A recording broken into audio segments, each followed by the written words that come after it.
So here's the thing about humanity and the galactic community. We're the new kids. The really new kids. The ones who showed up 3 years ago with our barely functional spacecraft and our absolutely catastrophic tendency to make jokes at inappropriate times. The Zarathi, meanwhile, have been running this interstellar empire for 10,000 years. They've got technology that makes our best scientists look like cavemen with calculators. And they've got a brand new toy they're absolutely convinced is going to revolutionize everything. Enter the trauma scanner. The Zarathi Council called it the greatest achievement in psychological science ever conceived. It was designed by their finest minds, tested on 1,000 alien species, and supposedly had a success rate of 100%. The device could map every emotional wound in your brain, quantify the damage, and provide a complete diagnostic readout. All your pain, neatly categorized, all your suffering, perfectly measured. It was supposed to be perfect, which meant, obviously, that I knew it was going to fail spectacularly the moment they asked for a human volunteer. My name is Kesmarilla, and I'm what you might call a professional fixer of impossible problems. I specialize in human trauma recovery, which in practice means I spend my time talking to people who've experienced things that would make most creatures in the galaxy install a self-destruct button in their brains. I've been working with humans for 15 years, and the one thing I've learned is that our minds don't work like anyone else's. We're contradictions wrapped in confusion, tied up with dark humor and a stubborn refusal to make sense. The Zarathi who summoned me to this sterile space station orbiting Earth didn't quite understand that yet. His name was Vorthak, and he was a scientist of the highest caliber. Brilliant, really. The kind of brilliant that comes from a species that engineered out most of its emotional problems 5,000 years ago. He showed me the scanner like a parent showing off a newborn, all clinical pride and mathematical certainty. This device, he explained in that peculiar Zarathi way where every sentence sounds like it's being read from a manual, will revolutionize human psychology. We will finally bring your species into alignment with proper therapeutic standards. I smiled at him and said nothing, which is what I do when I know something catastrophic is coming. The test subject they picked was Maya Govan, former military pilot, dishonest medal count, and the kind of woman who laughs at funerals because she doesn't know what else to do.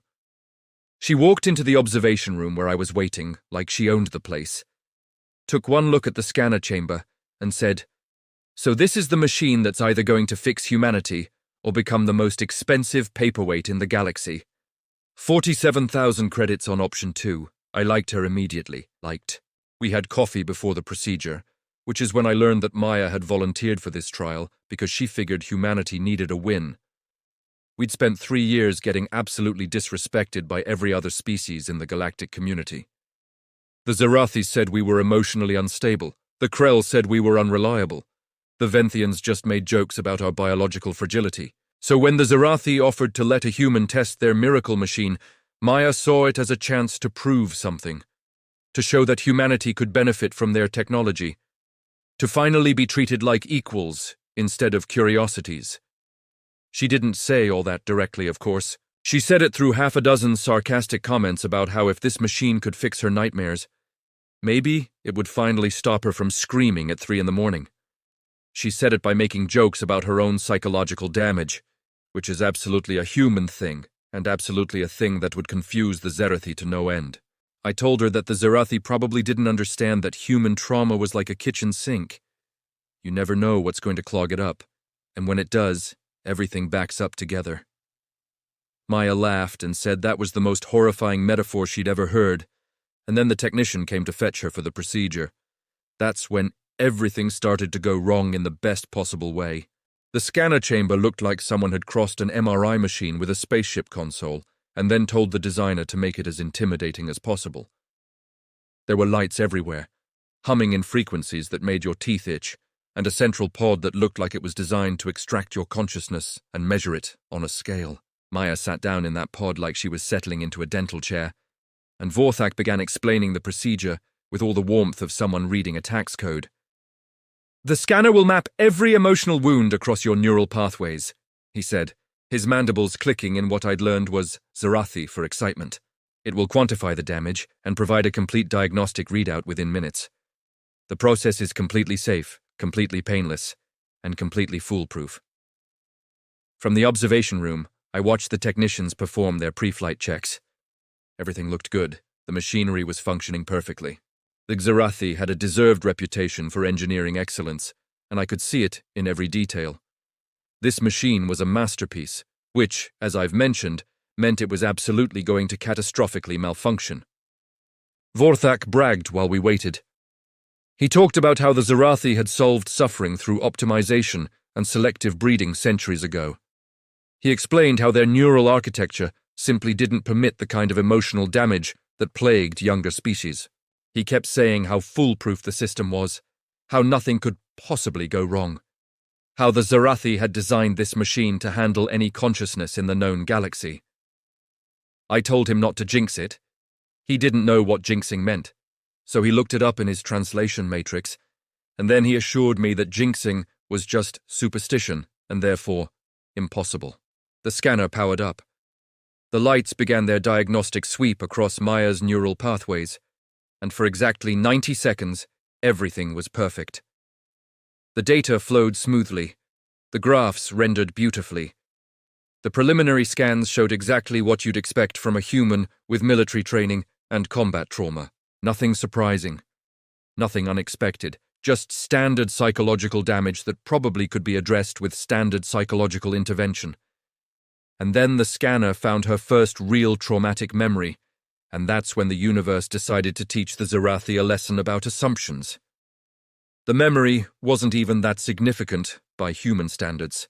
It was childhood abandonment, mixed with school bullying, mixed with the particular flavor of shame that comes from being embarrassed in front of your peers.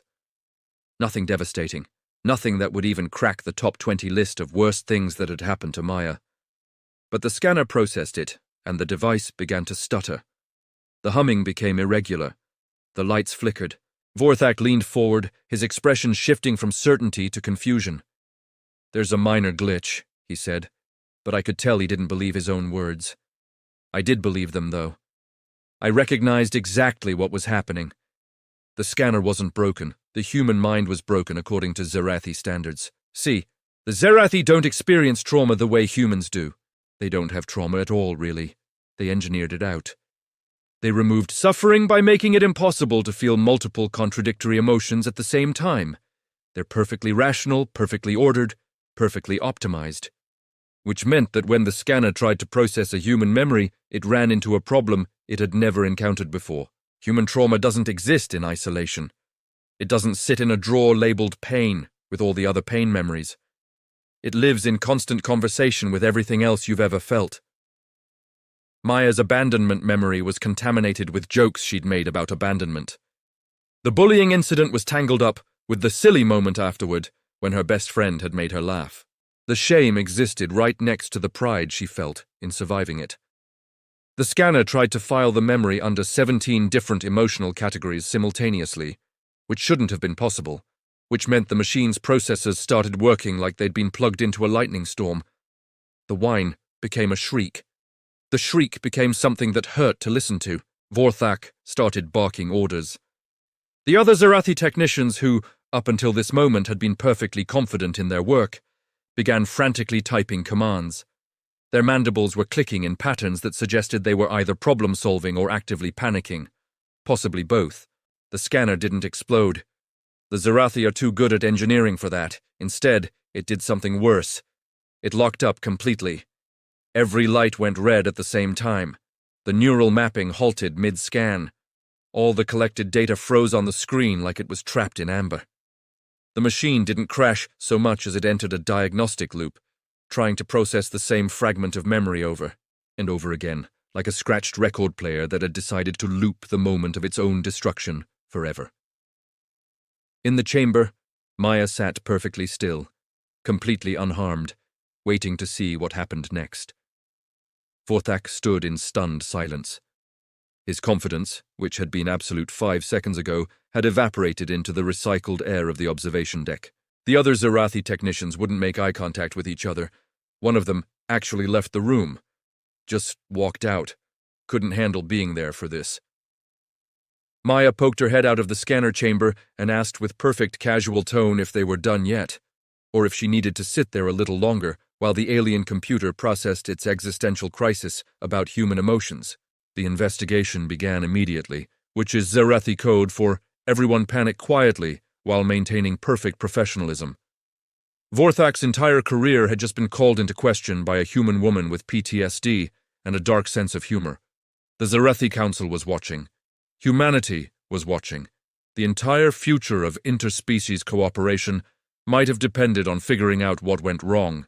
I took control of the situation because someone had to, and I'd already spent 15 years understanding things that made the Zarathi deeply uncomfortable.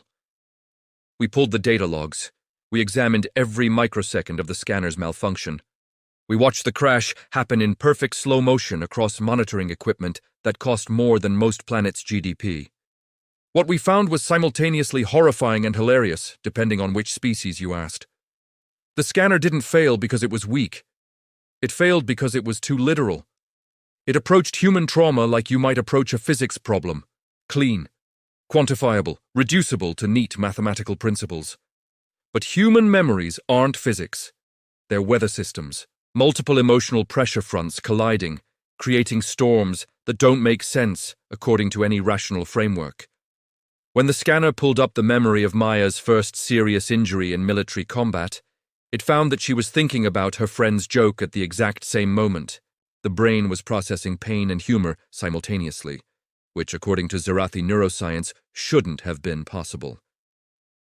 While scanning the memory of a terrible loss, the scanner detected traces of hope in the same neural pathway. The device couldn't parse the contradiction. It tried to sort the emotion into two different categories and found that it existed in both at the same time, which made the system throw an error that cascaded into complete system failure. Maya explained it in terms that even the Zarathi could understand. Humans don't feel one thing at a time. Our trauma isn't a filing cabinet with labeled drawers. It's a compost heap where terrible and wonderful are mixed together and slowly turning into something new and strange. We laugh about painful stuff because laughter is how we survive it. We grieve funny things because the loss of joy is still a loss.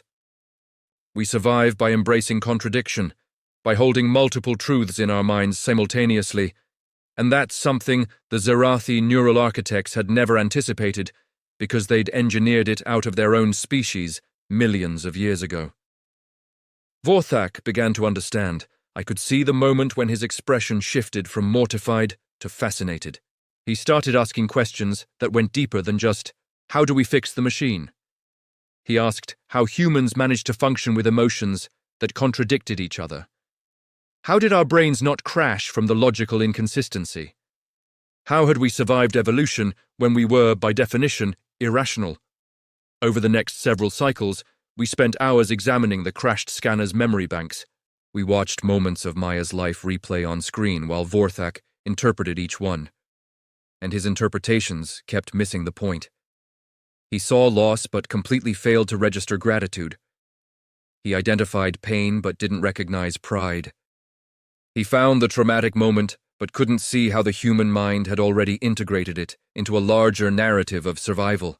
With each moment we analyzed, Vorthak got closer to understanding that his entire framework for analyzing emotion was incomplete. It wasn't wrong, exactly. It was just insufficient. It was like trying to understand music by only looking at the sheet notes and completely ignoring harmony, rhythm, and the way the human heart responds to sound.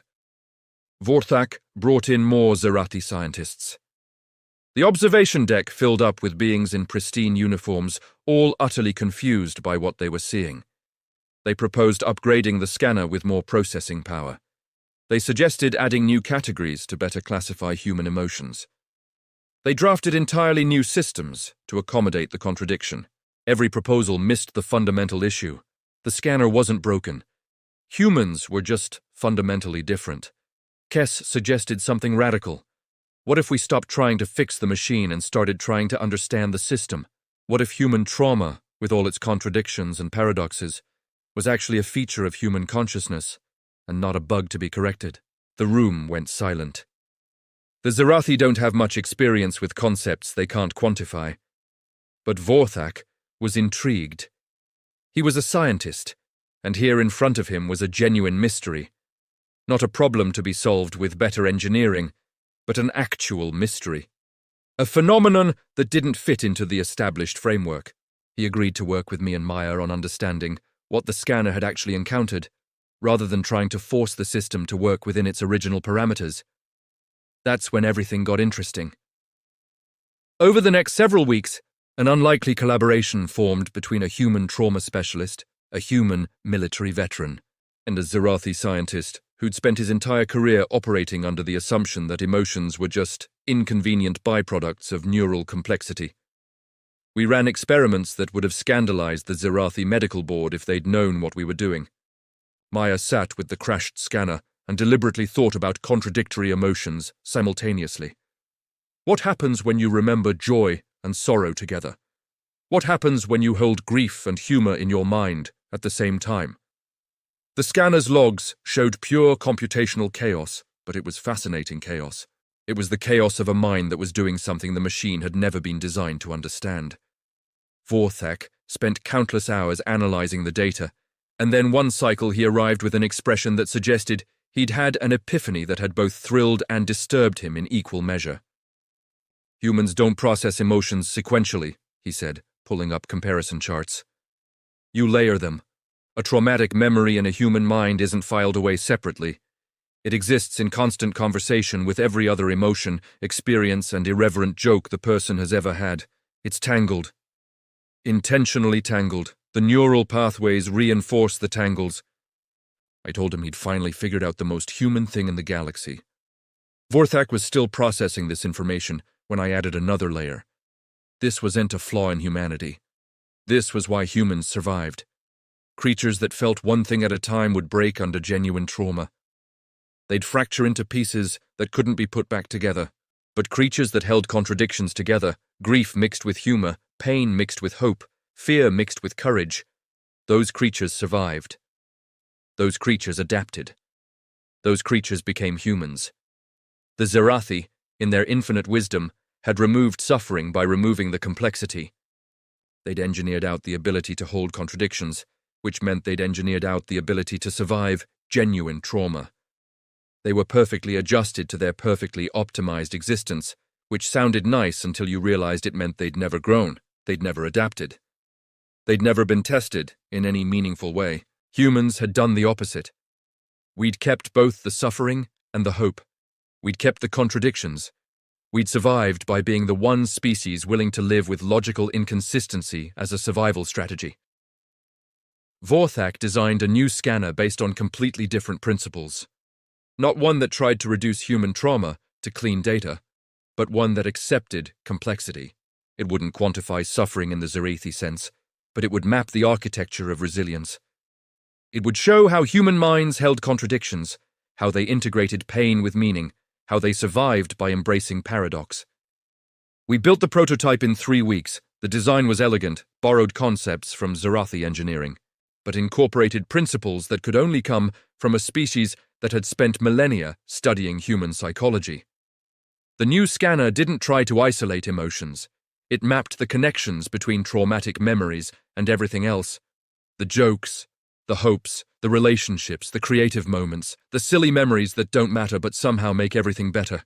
When we tested it on Maya, the machine actually worked, not perfectly, not the way the old system was supposed to work, but it worked in a new way, accepting the fundamental nature of human consciousness instead of fighting it.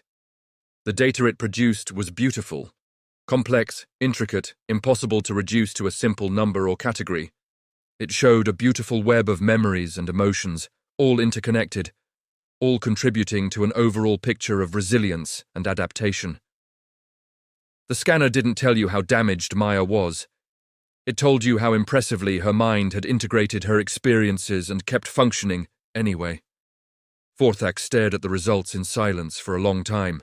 When he finally spoke, he said something that I wasn't entirely sure his culture was capable of saying. We might have optimized emotion out of existence instead of understanding it, he said quietly. Humans kept the mess. The mess made you strong. News of the breakthrough reached the Zirathi Council within hours, which is how the galactic bureaucracy works when something might upset the delicate balance of power. They were thrilled. Humanity hadn't broken their technology. Humanity had expanded it. This was a victory for interspecies cooperation, proof that younger species had valuable contributions to make to galactic society. They wanted to announce it immediately. They wanted me and Vorthak to present the findings to the combined scientific community. They wanted to fast-track deployment of the new scanner across the entire network, and they wanted to mandate its use on all humans. I figured out their real plan when one of the council members casually mentioned the phrase resilience optimization for population management.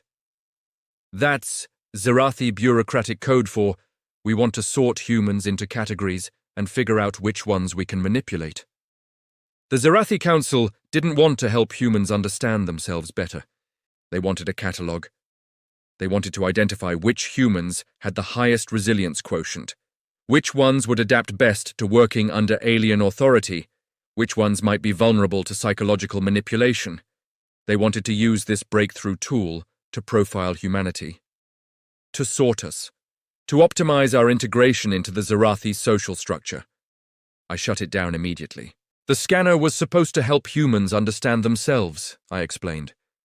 It was supposed to provide therapy and psychological insight. It was never supposed to be a surveillance tool. It was never meant to reduce human complexity to a ranking system that the Zerathi could use to exploit us more efficiently. Vorthak suddenly found himself caught between two worlds. He could see the logical benefit of cataloguing human resilience traits.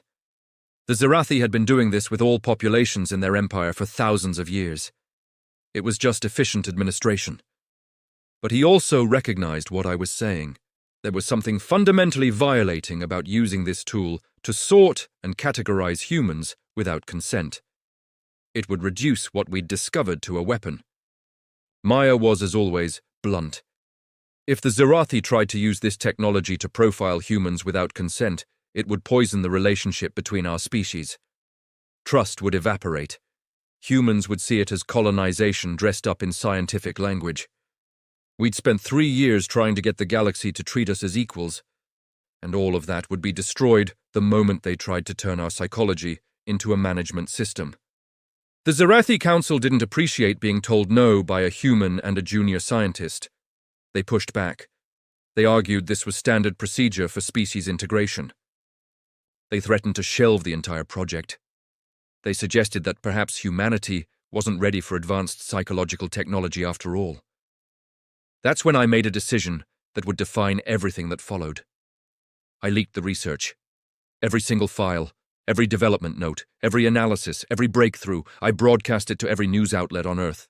I sent it to independent scientists across the galaxy. I uploaded it to every media feed that would take it. I made the scanner technology public. I explained what went wrong, why it went wrong, and how the new design worked. I also explained exactly what the Zerathi Council wanted to do with it. The reaction was immediate and explosive. Humans were outraged that their brains were almost turned into a surveillance system. The military wanted to know how to protect human neural privacy. Scientists across 17 different species were fascinated by the implications for consciousness research. Independent researchers in dozens of systems began building their own versions of the scanner based on the published specifications. The Zerathi Council was furious. They accused me of theft, of espionage, of violating intellectual property laws that spanned millennia. They demanded my arrest and prosecution. They said I'd betrayed the trust of an empire that had been welcoming to humanity. But it was too late. The information was out. Thousands of copies were already circulating through the galactic network. The technology belonged to everyone now. No one species could own it. No one government could monopolize it. The breakthrough was universal property, and there wasn't a thing the Zerathi could do about it. I woke up in a detention cell, which is not how I expected my career in xenopsychology to go. But I've learned that the universe has a terrible sense of humor. The Zerathi don't joke around about violations of their legal code. I'd committed a serious crime by their standards, and they had every intention of making sure I understood the gravity of the situation. The cell was comfortable, at least. The Zerathi are civilized about imprisonment. That's the problem with immortal empires. They've had thousands of years to make their oppression courteous. But then Vorthak arrived, and he wasn't alone. He'd been working with his allies on the council, the ones who agreed that cooperation was better than control, the ones who saw the potential in sharing knowledge instead of hoarding it, the ones who understood that a universe where humans were partners was better than a universe where humans were managed populations. They'd arranged for my release on the condition that I work with the Scifi to implement the new scanner technology properly, with consent, transparency, and ethical guidelines. The compromise wasn't perfect, it never is. But it was workable. Humans got access to the technology without surveillance. The Scifi got to learn from human resilience. And most importantly, the relationship between our species survived intact, better than before, actually. Because now we understood each other just a little bit more. Maya found me in the station's observation deck, looking down at Earth. We stood together, watching our planet float in the black void of space. This fragile blue marble that had somehow produced enough contradictions and complications to break the most advanced scanning technology in the galaxy. I admitted I wasn't entirely sure if I was going to survive that situation. Maya laughed and said she had faith in the outcome. Not faith in the Scifi's goodness, she clarified. She didn't believe in that, but faith in what humanity had already proven. We don't give up. We hold contradictions together and keep moving. We saw a surveillance system being built and immediately dismantled it. We broke an impossible machine, fixed it, and then fought to keep it from being used as a tool of oppression. That's the real story, she said. Not the technology, not the alien computers or the Scifi's 1,000-year empire. The real story is that a human woman's trauma was so beautifully complex that it crashed an alien's entire understanding of consciousness itself. And instead of changing the human to fit the machine, the entire galaxy had to expand to accommodate her. Vorthak joined us on the observation deck. He'd been reading human philosophy, trying to understand the gap between Scifi logic and human intuition. He'd been studying our history, our art, our music. He was trying to understand how a species that felt everything at once had created anything coherent at all. He told me something quiet, something that I don't think his species was supposed to be capable of saying. The scanner taught us that our optimization might have cost us our creativity, our adaptability, our capacity for genuine growth. I told him that was the most human thing I'd ever heard a Scifi say. Maybe that was the real breakthrough, not the technology, not the data. The breakthrough was that humanity, complicated and contradictory, and impossibly resilient humanity, had something worth teaching the galaxy. We had something the Scifi had engineered away thousands of years ago. We had the ability to be broken and still function, to be damaged and still beautiful, to hold grief and joy at the same time and turn it into something like wisdom. As the observation deck lights dimmed, the three of us stood silhouetted against Earth, watching the stars beyond. Humanity had survived first contact. We'd survived surveillance systems and misunderstanding. We'd survived by being too messy, too complicated, too fundamentally different for anyone to ever really contain us. Sometimes breaking the machine designed to fix you is exactly what the galaxy needed to understand you in the first place. And sometimes the scars that you carry around, the contradictions and complications and dark jokes you tell about your own pain, those are the things that make you unbreakable. That's the thing about humanity that the Scifi learned on that day in a space station orbiting our home world. We're not broken, we're just alive in a way that requires more than one feeling at a time. And maybe, just maybe, that's the strongest thing in the galaxy.